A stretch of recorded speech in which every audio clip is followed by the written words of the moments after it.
Hi, Mike's Carburetor Parts. I'm going to rebuild a Holley one barrel.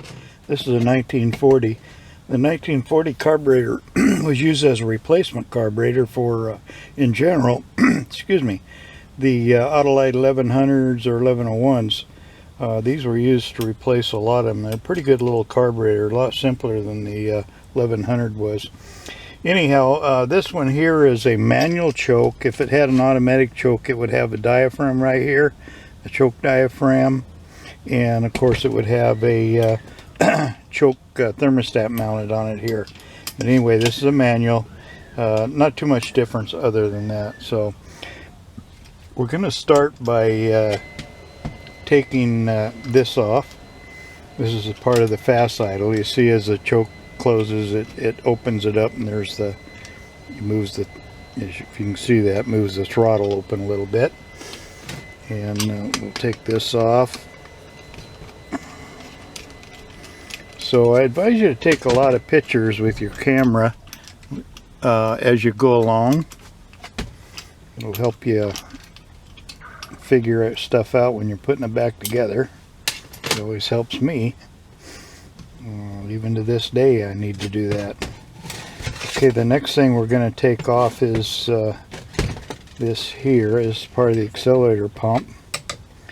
First let's take the spring off. You see this spring right here? Hopefully you can get it, that it catches it right here, the small end, and then the big end goes over the little tit right here. So let's take it, it's loaded, so let's take the pressure off of it.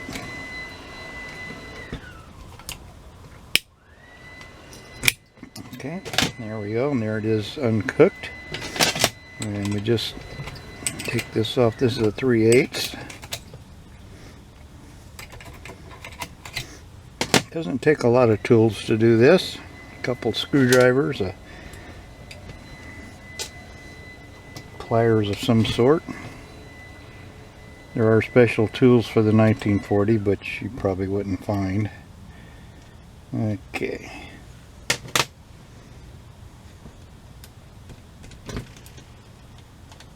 Okay. And we're taking all this off, and let's go ahead and take this off here. There's a bushing here. This one needs to be replaced if there is such thing. I don't know. I'm working on that now. I don't know if they're available yet or not. Okay, so this is the fuel inlet. I'll mention things as I think of them. And this is the distributor vacuum advance. And right here is your carburetor number. D0PF. That's a 0, not a O. D0PF dash, leave the 9510 out, dash G, it looks like. So that's the Ford carburetor number. The Holley number is below that, list number 4526 it says. And so that's what you'd look up on our website for a kit. Just put that in our search box. Now let's take off the this little arm right here for the, helps with the manual choke hookup.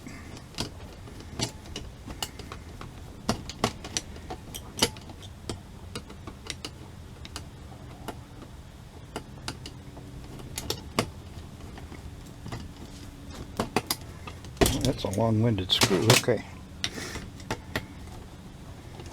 So we'll take out all the float bowl screws.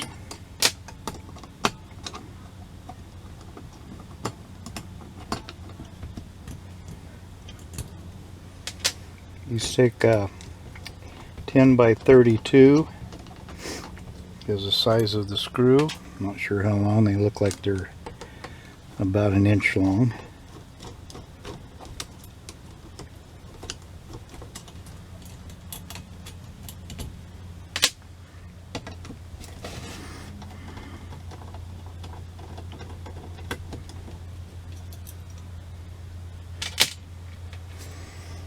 Okay, so there's the float bowl. All the screws are out of it, so now we can remove it, turn upside down, and finish it off before we go any further. Let's get this gasket off of it. Don't throw away your gaskets. You may need them to match up stuff. Match up with the new. Take this arm off here.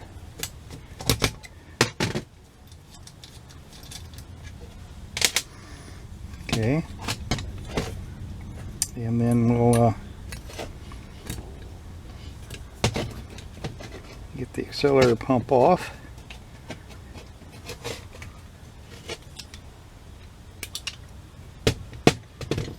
Okay, save the spring. Now your spring may be tapered down at this end, but don't worry about it. The new ones aren't that way, but these work just fine the way without the taper.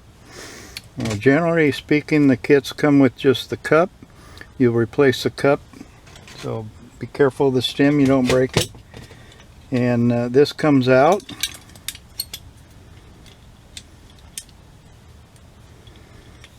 Takes a little work sometimes. There's a rubber bushing in there that needs to come out. You shouldn't soak rubber parts in your carburetor cleaner. Okay, I know it comes out. I've had it out before. Let's see. No, it's gotta come that way.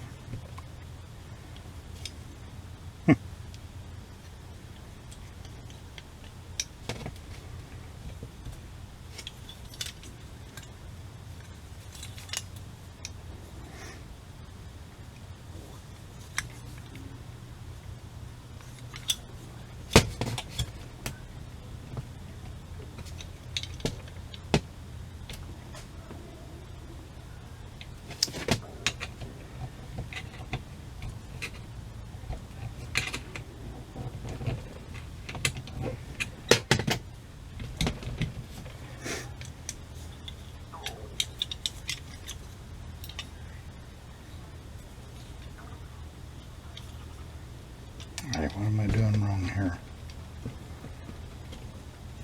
There we go. Jeez. Just gotta hold your tongue right, I guess. Alright, there we go. It's out. The little rubber grommet needs to come out.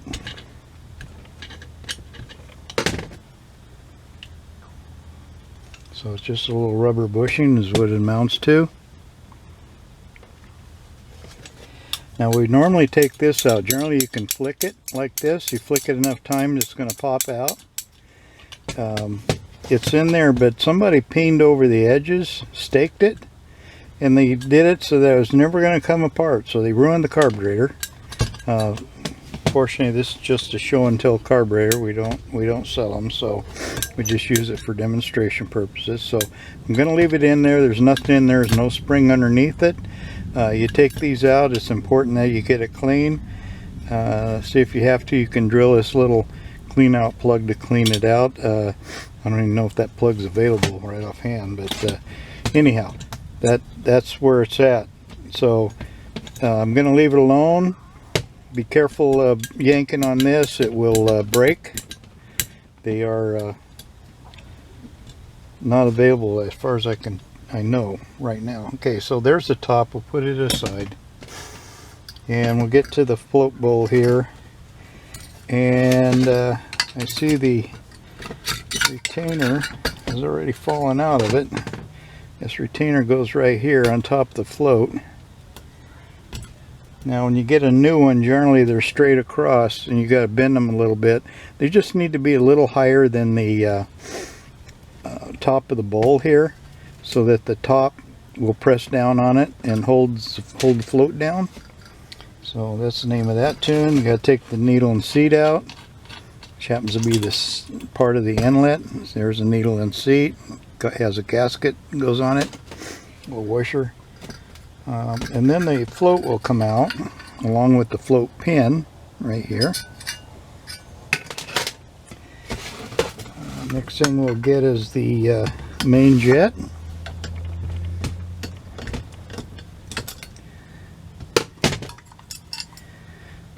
Oops.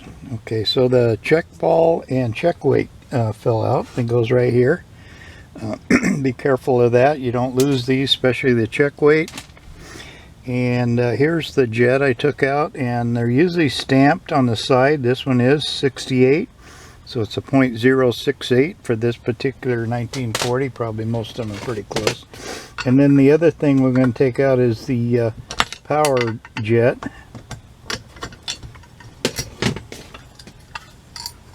right here.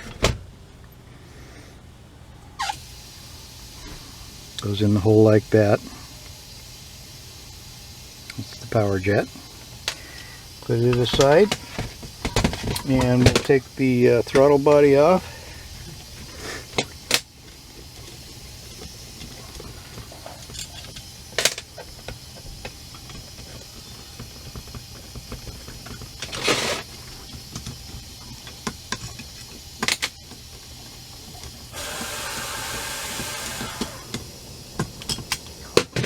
Okay, there's your gasket.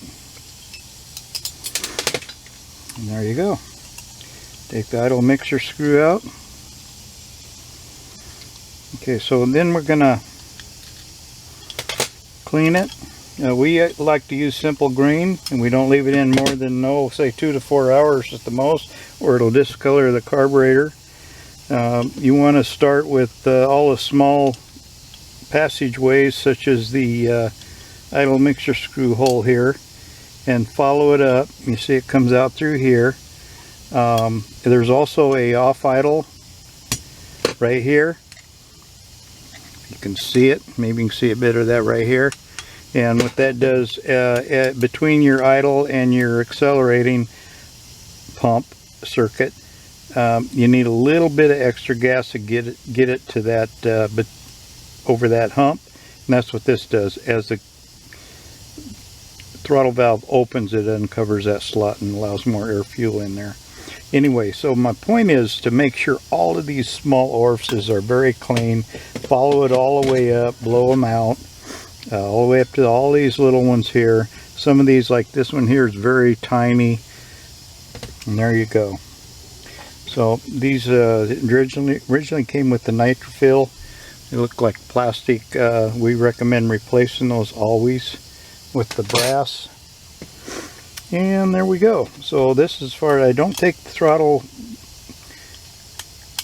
body apart unless there's a good reason to. If it's corroded in there, you know, rusted or whatever, then you're gonna have to take it apart and clean it. There are no O-rings or bushings or anything in this one.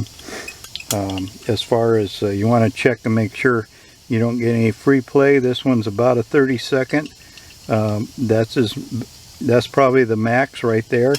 Best to not have any, but you know, they're aluminum type castings, so they do tend to wear. If it is wore out, you're gonna have to get it rebushed. I would do it with a machinist, so you get it nice and straight. That's something to check. Also, when it's on the car, you know, squirt a little carburetor cleaner around the throttle shaft, and if the RPM smooths out or speeds up, you know it's leaking too much. Alright, so we're ready with this. Yeah, no rubber parts left. So we're going to go ahead and soak it. We'll get it clean, and then we'll come back and put it back together. Okay, we're ready to put this Holley 1940 back together. First of all, let's start with putting the throttle body on. We got a couple of the screws started here. We got to get the gasket, of course. So when you're putting gaskets on, when you have a choice of more than one, you got to be careful. Good grief, where does it go?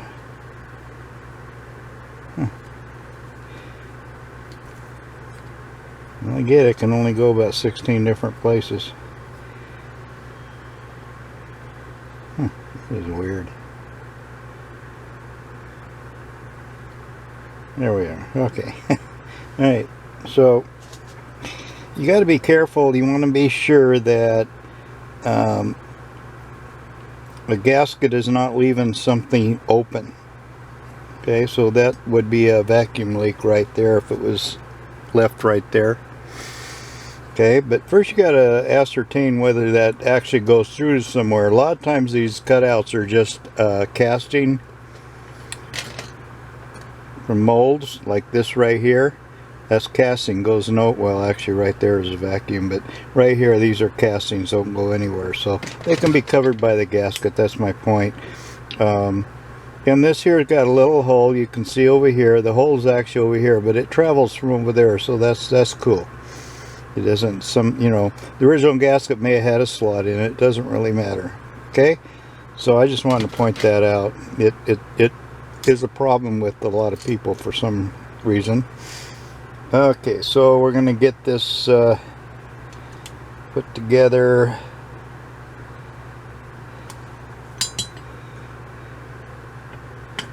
Like so.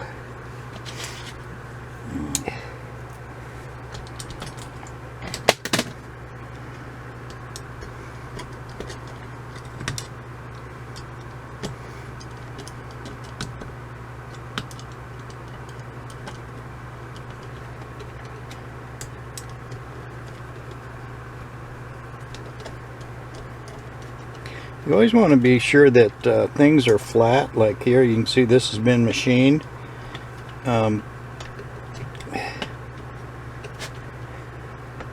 We put in a flat sand, electric sandpaper round disc thing that does this. But a flat file, just run a flat file over it, make sure there's not any high spots. So that would make it leak if there was. All right, so I'll start with the main jet here.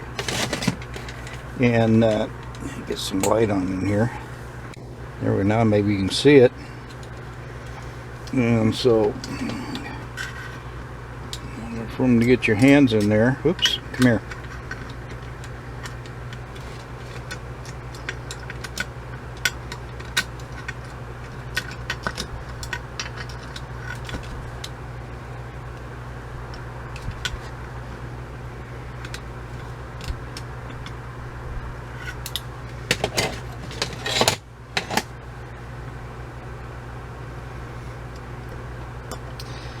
Now you want to be sure that the passage underneath the main jet, and the power jet by the way, is nice and clear. There's no gasket on the main jet by the way, and actually there's no gasket on the power jet either as far as that goes. Okay, so the power jet goes over here, and then the other hole.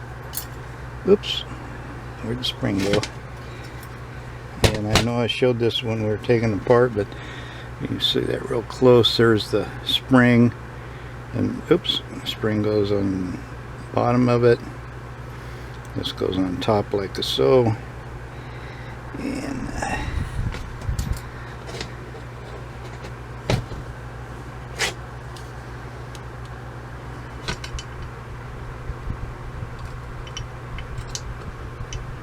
okay.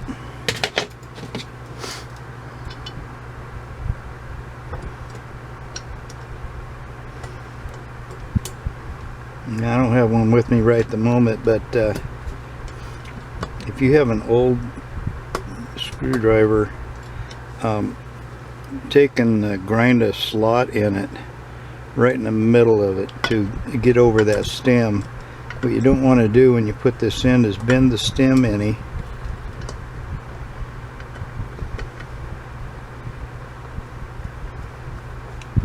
Okay, here we go. Okay.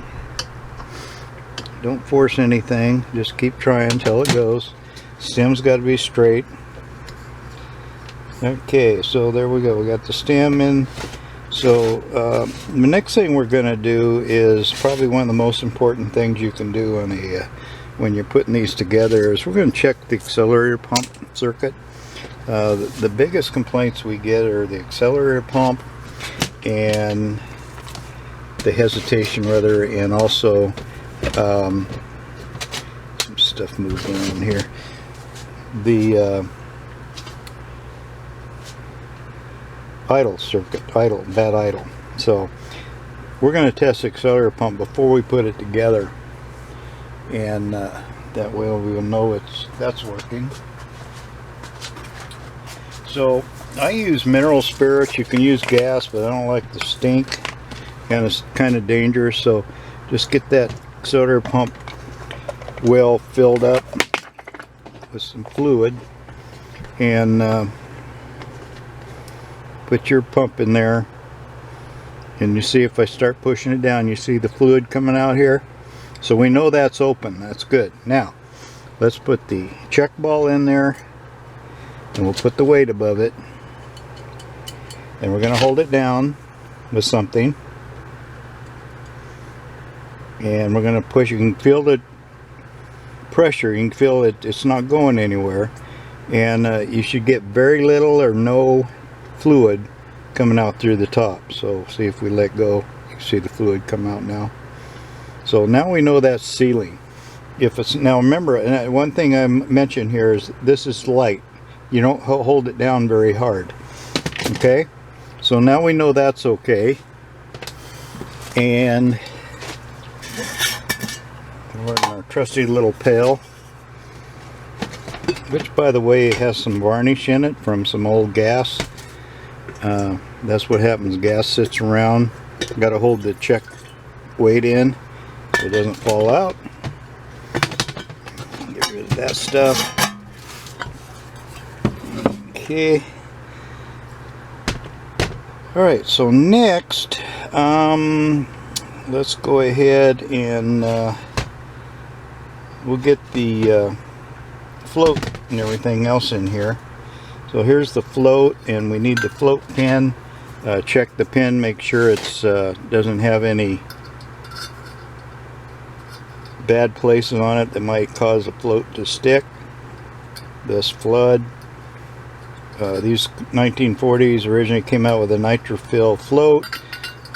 They do tend to absorb fuel over time. We suggest you put in a brass. We don't use nitrofill anymore unless we have to.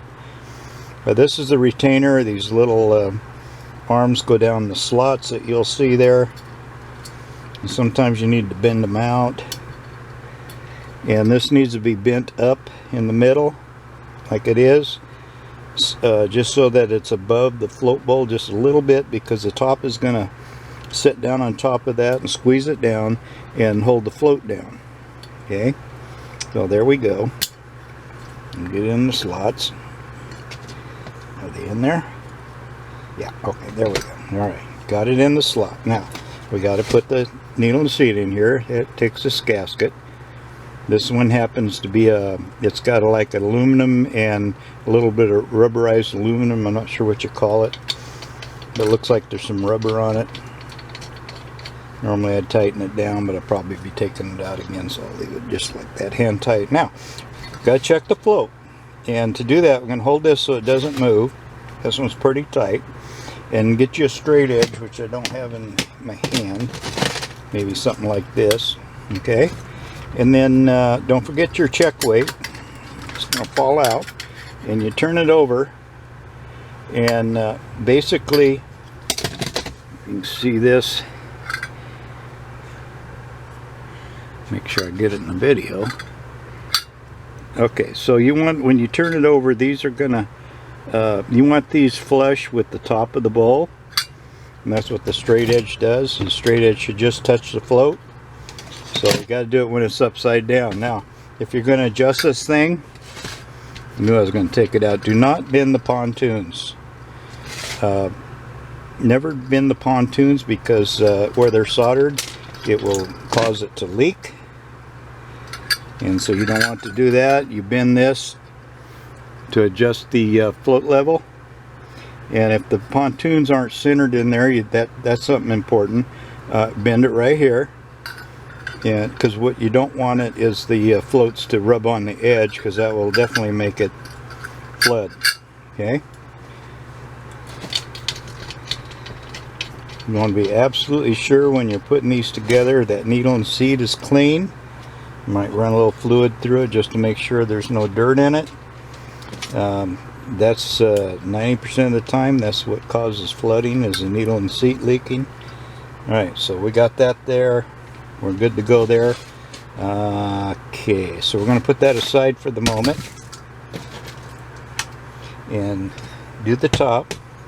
Remember, we didn't take this out. Normally we put this in, we'd stake it down just in a couple of places. It doesn't take much. You can see whoever did this, they staked it so bad you can't get it out. So there it is. This is just show and tell. So we're good to go. Alright, so we're going to put this in. Got to put our rubber grommet in the hole here.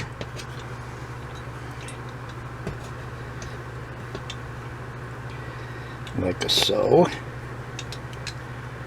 Okay. And then we're going to run this in, and you have to kind of fish it in.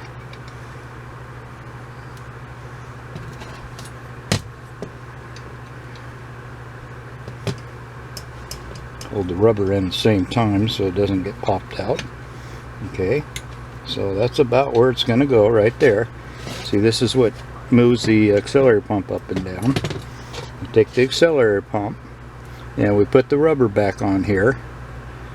Alright, and put the spring on it, and then we're going to put the top over the tit.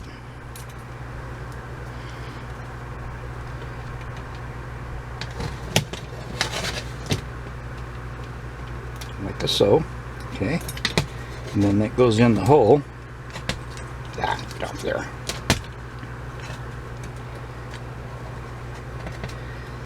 Get it moved around there.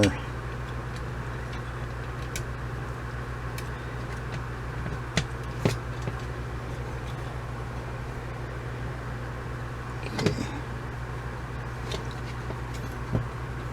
There we go. All right, it's got to be in the hole like that, like that. All right, so that's what it's going to look like going up and down. Good there. Always check this stuff as you're going along, make sure nothing's binding on it. And since we're here, let's go ahead and put this little retainer on here. Takes the shorter screw. That way that will stay in place while we're putting it together. And then I think we're ready to put it, put the gasket on here. Yep. Got to get it in the right direction here. Alright, so this goes on the top of the power valve, the stem. This goes in this hole here. Forget what you call it. It's don't forget to make sure these are clear. You got to follow your holes, blow through it. Make sure you feel some air coming through here when you do that. Forget which hole it is. I think you can just blow through here, or this little one here. I forget which one, but one of them will work. All right. So, put a little lithium grease, a couple dabs of lithium grease. I got this spray stuff. Okay. Gasoline has very little lubrication in it these days, so I put a little lithium grease in there. That'll help it along and get it. Now you want to watch your pump when you put it in the hole. Make sure the rubber doesn't get curled up. It should slide down in there pretty easy. And while I hold this down, I'm going to pump it a little bit and see that it works. It's working okay. So we know we didn't get it kinked in there somehow. Get a couple screws in here so it doesn't jump around.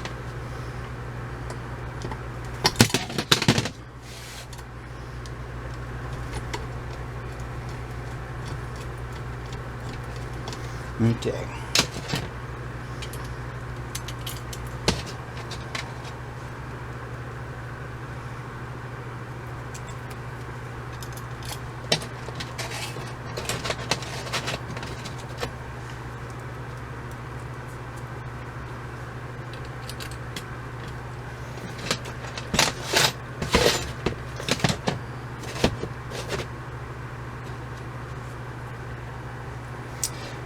The spring to the power valve jumped out. I'll get that, put it back, I'll take it apart here again and put that back in there. So I didn't notice that. Okay, this goes here, part of the manual choke. Okay. Oops. What's going on here? It's leaking out. Huh. Okay.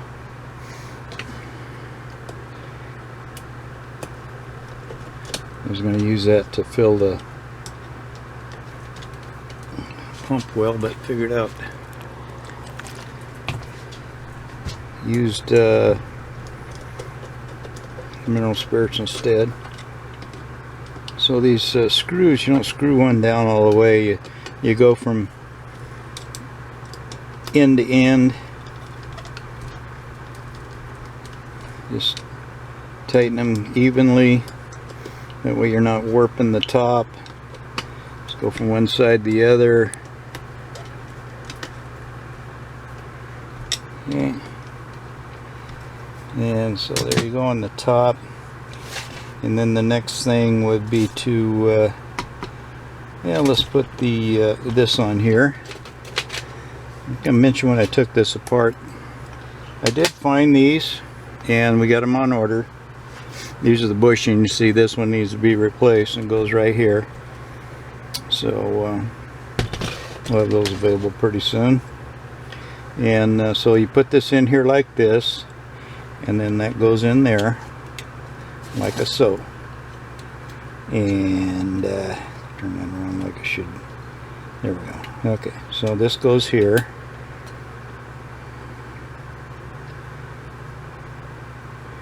Gotta get the spring around there, because a little part of the spring goes on this side, just like that. Hopefully you can see that.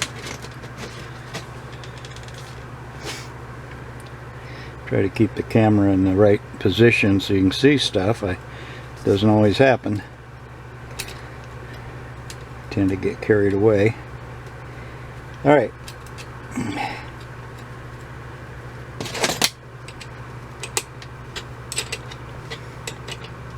So this is part of the apparatus for controlling the accelerator pump.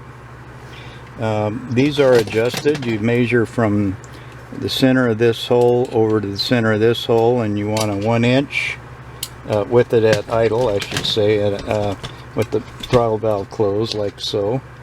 And you just measure 1 inch, and if you need to move it, you adjust it by squeezing this or spreading it out. Just get it really close. So the center of this partial hole and the center of this hole is what you're looking for, 1 inch. Alright, so that's on there. And one more thing here is the fast idle cam. Now these are different on different makes. So in our manual that you get when you buy a kit, it has all the adjustments, and it shows that some different ones. But they all pretty much do the same thing.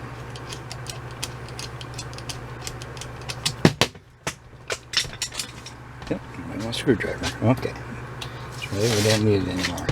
So that's the 1940 all put together. And on this one there's no real adjustments. There's the fast idle, which you can do when it's on the car, and just when the choke is closed, you see the fast idle cam opens the throttle a little bit.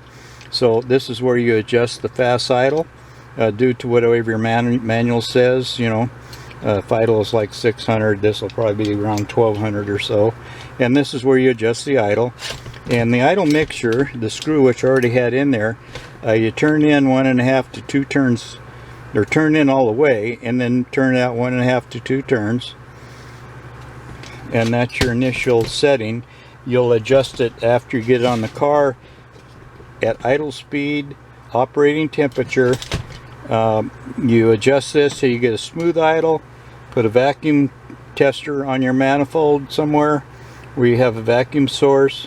Adjust it till you get a smooth vacuum, or as I do by ear, I turn in a 1/4 turn at a time till the RPM drops, and then turn it back out a 1/4 turn, and then I might adjust a little bit just to get a good idle. You want a nice smooth idle. If it doesn't idle smooth, or you adjust this and nothing happens, nothing changes on the RPM, you got a problem with the carburetor. You got too much air, or not enough fuel, something like that. And that's why I always stress cleaning out those small passages very well, or you're going to have a little trouble like that. Troubles, I should say. Can't talk. Okay, so that ends this video. We do appreciate your business. You can find the kit for this at mikescarb.com, mikescarb.com. We do appreciate your business, and when you buy kits from us, it helps us afford to do the videos. Okay, thank you for watching.